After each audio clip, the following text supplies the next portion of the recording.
ಕ್ಷೇತ್ರದ ಸಂಬಂಧಪಟ್ಟಂತೆ ಇನ್ನೊಂದು ದೊಡ್ಡ ದುರ್ಘಟನೆ ನಮ್ಮ ಮಹಾರಾಷ್ಟ್ರದ ನಾಗ್ಪುರ್ ಹತ್ರ ವಾರ್ಧಾ ಹತ್ರ ನಡೆದಿದೆ. ಬಹುಶಃ ವಾರ್ಧಾ ಹತ್ರ 14 ಜನ ಇರುವಂತ ಟೆಂಪೋ ಟ್ರ್ಯಾಕ್ಸ್ ತೀರಾ ಬಡಪಾಯಿಗಳು, ಹಿಂದುಳಿದ ಭಾವಸಾರ ಕ್ಷೇತ್ರೀಯ ಸಣ್ಣ ಸಮಾಜಕ್ಕೆ ಸಂಬಂಧಪಟ್ಟಂತ ಹೊಲಿಗೆಗಳನ್ನ ಮಾಡಿ ಇದನ್ನ ಮಾಡಿ ಜೀವನವನ್ನ ಸಾಗಿಸುವಂತ ನಮ್ಮ ಬಡಪಾಯಿಗಳು ಕಳೆದ 25ನೇ ತಾರೀಕು ಕುಂಭಮೇಳ ಮತ್ತು ವಾರಣಾಸಿ ಅಯೋಧ್ಯೆ ಯಾತ್ರೆಯನ್ನ ಮುಗಿಸಿಕೊಂಡು ವಾಪಸ್ ಬರಬೇಕಾದ್ರೆ ಬೆಳಗಿನ ಜಾವ 25ನೇ ತಾರೀಕಿಗೆ ಅವರ ಟೆಂಪೋ ಟ್ರ್ಯಾಕ್ಸ್ ಗೂಡ್ಸಿನ ಟೆಂಪೋಗೆ ಡಿಕ್ಕಿ ಆದ ಪರಿಣಾಮವಾಗಿ ಸುಮಾರು 14 ಜನ ಗಂಭೀರವಾದಂತಹ ಸ್ವರೂಪದಲ್ಲಿ ಇಂಜೂರ್ಡ್ ಆಗಿದ್ದಾರೆ.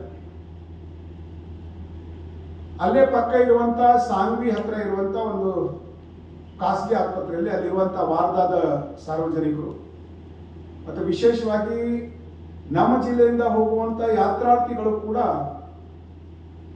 ಆಕ್ಸಿಡೆಂಟ್ ಆದ ಜಾಗ ನೋಡಿ ನಮ್ಮ ಭಾಗದವರು, ನಮ್ಮ ಜಿಲ್ಲೆಯವರು ಅಂತ ಹೇಳಿ ಅವರು ಕೂಡ ನಿಂತುಕೊಂಡು ಯಾರ್ಯಾರ ಗಾಯಾಳುಗಳಿದ್ರು ಆ ಗಾಯಾಳುಗಳನ್ನ ಆಂಬುಲೆನ್ಸ್ಗಳಲ್ಲಿ ಸೇರಿಸಿ ಆಸ್ಪತ್ರೆಗೆ ಕಳಿಸುವಂತಹ ಒಂದು ಪುಣ್ಯದ ಕೆಲಸವನ್ನ ಇವತ್ತು ಈ ಕಡೆಯಿಂದ ಹೋಗುವಂತಹ ಭಕ್ತ ಯಾತ್ರಿಗಳು ಕೂಡ ಮಾಡಿದ್ದಾರೆ. ಕಳೆದ 25ನೇ ತಾರೀಕಿನಿಂದ ಅವ್ರ ಟ್ರೀಟ್ಮೆಂಟ್ ನಡೀತಾ ಇದೆ.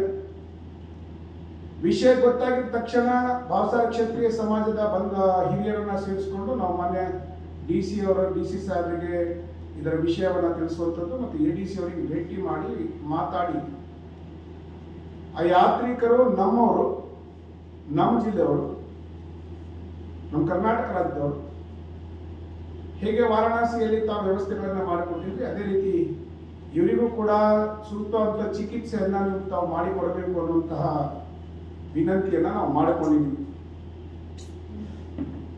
ADC ಅವರು ಕೂಡ ಅಲ್ಲಿನ ವಾರ್ಧಾದ ಜಿಲ್ಲಾಧಿಕಾರಿಗಳಿಗೆ ಮಾತಾಡಿ ನಮ್ಮವರು 14 ಜನ ಅಲ್ಲಿ ಅಡ್ಮಿಟ್ ಆಗಿದ್ದಾರೆ, ಅವರಿಗೆ ಅವರ ಬಗ್ಗೆ ಸ್ವಲ್ಪ ಗಮನ ಹರಿಸಬೇಕಂತ ಮಾತನ್ನ ಅವತ್ತು ಹೇಳಿದರು.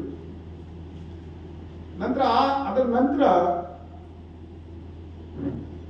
ಸುಮಾರು 5 ಜನ ಗಂಭೀರವಾದಂತಹ ಸ್ವರೂಪದಲ್ಲಿ ಇದ್ರು. 2 ಯಾತ್ರಿಗಳು ಜೀವನ ಮರಣದ ಮಧ್ಯೆ ಹೋರಾಡ್ತಾ ಇದ್ರು. ನಿರಂತರವಾಗಿ ಜಿಲ್ಲಾಡಳಿತದ ಸಂಪರ್ಕದಲ್ಲಿ ಇದ್ದೀವಿ.